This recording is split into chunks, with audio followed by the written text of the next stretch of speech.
Assalamualaikum warahmatullahi wabarakatuh. Saya Alfi Sustikarni Putri dari kelompok 1 akan menjelaskan tentang konsep ejaan.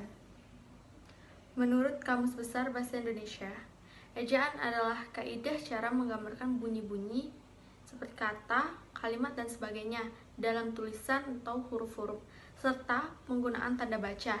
Penjelasannya itu mengandung pengertian bahwa ejaan hanya terkait dengan tata tulis yang meliputi pemakaian huruf, penulisan kata, termasuk penulisan kata atau istilah serafan, dan pemakaian tanda baca. Dalam ejaan tidak terdapat kaidah pemilihan kata atau penyusunan kalimat. Ejaan yang pernah berlaku dalam bahasa Indonesia. Ejaan yang berlaku pada zaman Belanda itu bernama ejaan Van Ophuizen. Ejaan yang mulai berlaku sejak tahun 1901. Setelah Indonesia merdeka, disusunlah ejaan baru yang diberi nama ejaan Republik atau ejaan Sowandi. Ejaan Sowandi mulai berlaku tahun 1947. Setelah lebih dari 2 dasawarsa, ejaan Sowandi berlaku.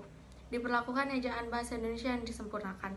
Orang sering menyingkatnya menjadi EYD. Pemberlakuannya oleh Presiden Soeharto berdasarkan Surat Keputusan Presiden Nomor 57 Tahun 1972. Setelah pergantian ejaan, tentu ada perubahan. Nah, berikut ini adalah beberapa contoh perubahan dari zaman ejaan Van Ophuizen, ejaan Republik, sampai ejaan bahasa Indonesia yang disempurnakan.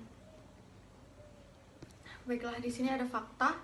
Jadi dalam praktik berbahasa kita masih sering menemukan tulisan Jumat, doa, dakwah, atau maaf. Kata-kata itu sering kita temukan, terutama dalam buku-buku agama Islam. Sudah tentu tulisan seperti itu tidak sesuai dengan kaidah ejaan bahasa Indonesia yang disempurnakan. Sebagaimana dapat kita lihat pada perbandingan tulisan di atas, tanda apostrof hanya digunakan dalam penulisan kata pada zaman ejaan Van Ophuizen. Dengan kata lain, cara penulisan seperti itu merupakan sisa-sisa aturan lama. Dalam ejaan bahasa Indonesia yang disempurnakan, terdapat tanda apostrof yang sering disebut tanda koma di atas.